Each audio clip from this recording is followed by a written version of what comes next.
बघा बस पुरे हो.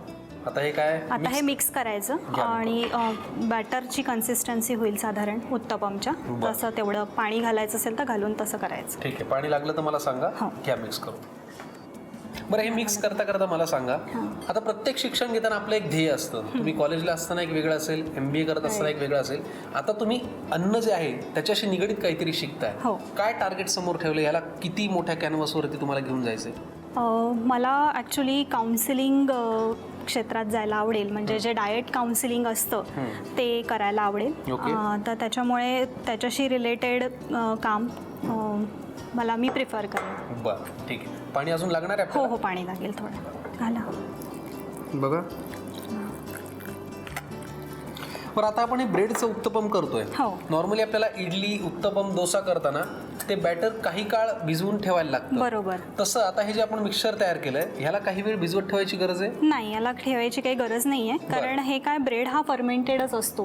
त्याच्यामुळे आता याला पुढे काही प्रोसेसची गरज नाहीये. हे जस्ट बॅटर तयार झाल्यावर याचे उत्तपम करायचे. थोडं पाणी अजून. ओके, अजून लागेल? हो.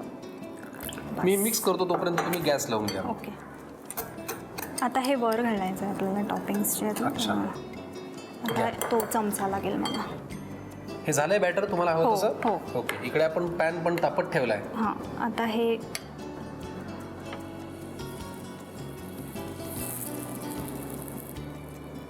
वा. हे असं हे झाल्यानंतर हा आपण जो उभा उभा चिरलेला कांदा आहे तो याच्यावर असा घालायचा. ब्रेड अनियन उत्तपम असं आपण त्याला म्हणू शकतो. त्याच्यावरचे टॉपिंग्स आपण आपल्या मनाने बदलू शकतो. पण हा आपला जो ट्रेडिशनल उत्तपमचा हे आहे तोच आपण फॉलो करायला काय हरकत नाही. Yes yes. आणि तुम्ही ना एक गोष्ट मात्र मला खरंच खूप कौतुक वाटतंय की पहिली रेसिपी अशी दाखवली जे जर आपण बाहेर खायला गेलो ना तर आपल्याला खूप पैसे लागतील. हा उत्तपम तुम्हाला जर एवढा हेल्दी, एवढा छान बाहेर खायला गेलात तर जरा खिशाला एक थोडासा एक पूर्णविराम आपल्याला द्यायला लागतो. पण इथे तसं करायची गरज नाही. घरच्या घरी तुम्ही सगळं करू शकता. आता काय पुढे? आता याला थोडंसं तेल घालूया आपण साईडनी आणि वरून. ओके. आणि चीज शेवटी घालायचं. म्हणजे झाल्यावर दोन्ही साईडनी आपला फ्राय झाला की मग चीज घाला.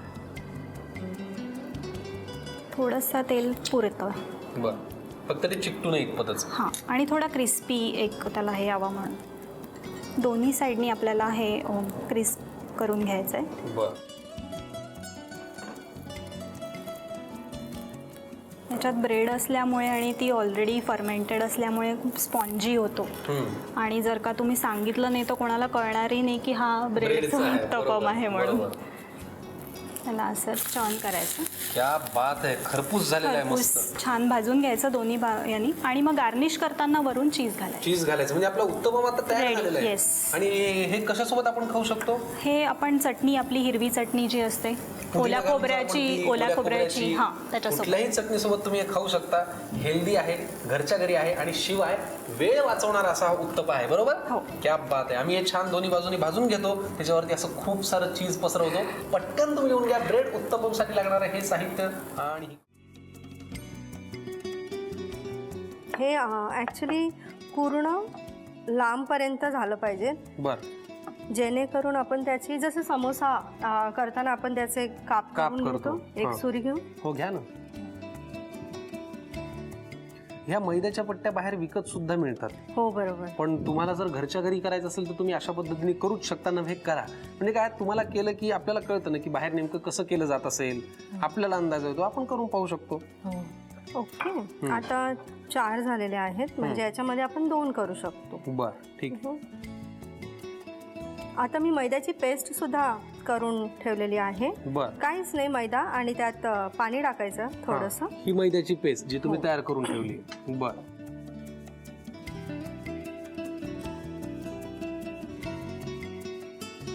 आता मी ना एक सहज बघूयात मला जमतंय का, आपण करून पाहू म्हणूया. हे मध्यभागी आपण असं लावलं. बरोबर. दुसरी पट्टी घेतली आणि ती अशी चिकटवली.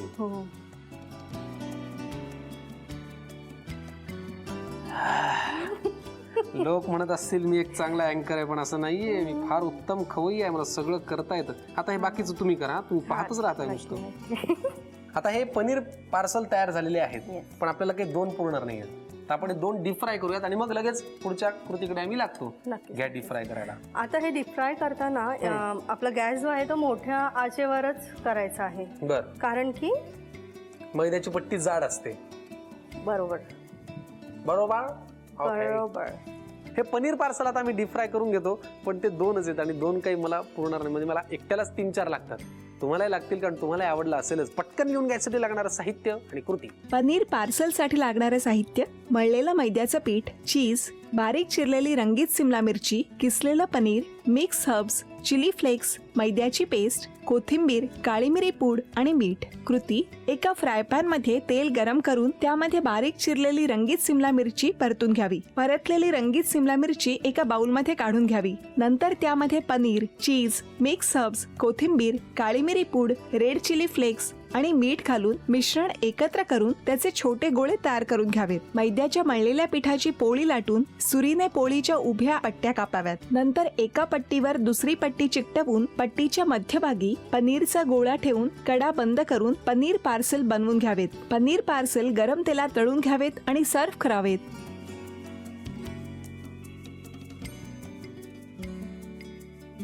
बघा किती लागणार आहे. हा, बस. ओके. पुढे त्यानंतर आपण त्याच्यामध्ये मैद्याचं जे पीठ आहे ते मिक्स करून घेणार आहोत. बर. किती घालणार मैदा आपण अंदाजे? पूर्ण 1 वाटी. बर. थोडासा आपल्याला तो ब्राऊन दिसला पाहिजे, तांबूस झाला पाहिजे. तांबूस झाला पाहिजे. बर.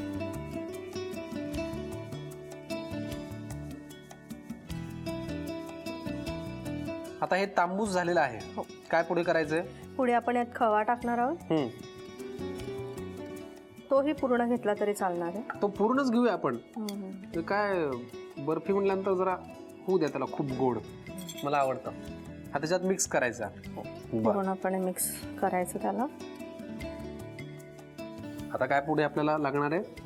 पुढे आपण त्याच्यामध्ये ड्रायफ्रुट्स टाकूया. बर. हे किती लागणार आहे ड्रायफ्रूटची भरड? हो, आपल्याला हवी तेवढी. बर. परत एकदा मिक्स करून घ्यायचं. म्हणजे आपण अगदी 2 चमचे तुपाशिवाय अजून त्याच्यामध्ये काही वेगळं घातलेलं नाहीये आणि नंतर सगळं आपण एक मिक्स करत जातोय. त्याच्यामध्ये खवा आहे आणि हे आपण आधी काय घेतलं होतं? मैदा आहे. मैदा आहे, खवा आहे आणि आता ड्रायफ्रूटची भरड घातली. सगळं हे आता मिक्स झालंय. पुढे आता आपण यात साखरेचा जो पाक होता 1 तारी तो टाकणार आहोत. बर. आणि मिक्स करून घ्यायचं. हो. घ्या. आणि रोज इसेन्स. रोज इसेन्स इतकं लागेल.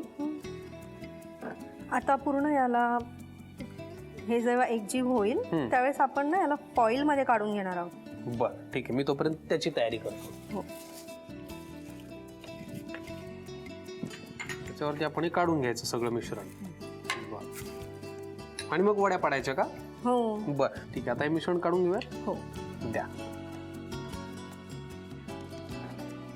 जे मिश्रण आपण तुपावरती परतून तयार केलं ते सगळं आपण ह्याच्यावरती काढलं. आता हे आपण पूर्ण असं पसरवून घेऊ. जसाही आपल्याला आकार द्यायचा आहे तसं.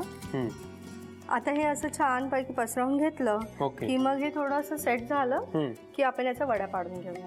आणि मग ज्यावेळेस ते थंड होईल त्यावेळेस ते छान असं कडक होईल आणि मग खाता येईल. क्या बात है. आम्ही या वड्या पाडून त्या छान सजवून घेतो. पटकन तुम्ही लिहून घ्यायसाठी लागणारं साहित्य आणि कृती. ड्रायफ्रूटची बर्फी बनवण्यासाठी लागणारं साहित्य: बदाम, मनुके, तूप, साखरेचा पाक, ड्रायफ्रूटची भरड, मैदा, खवा आणि रोज इसेन्स. कृती: प्रथम फ्राय पॅन मध्ये तूप गरम करून त्यामध्ये 1 वाटी मैदा परतून घ्यावा. नंतर त्यामध्ये खवा, ड्रायफ्रूटची भरड, साखरेचा पाक आणि रोज इसेन्स घालून मिश्रण एकजीव करून घ्यावं. तयार मिश्रण एका अल्युमिनियम फॉइल मध्ये काढून ते थापून घ्यावं. मिश्रण घट्ट झाल्यानंतर त्याच्या वड्या पाडून घ्याव्यात आणि सर्व्ह कराव्यात.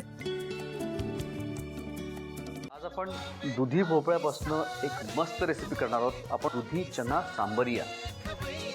आता पुढची जी रेसिपी आहे ती आपण करणार आहोत रव्याचे घारगे.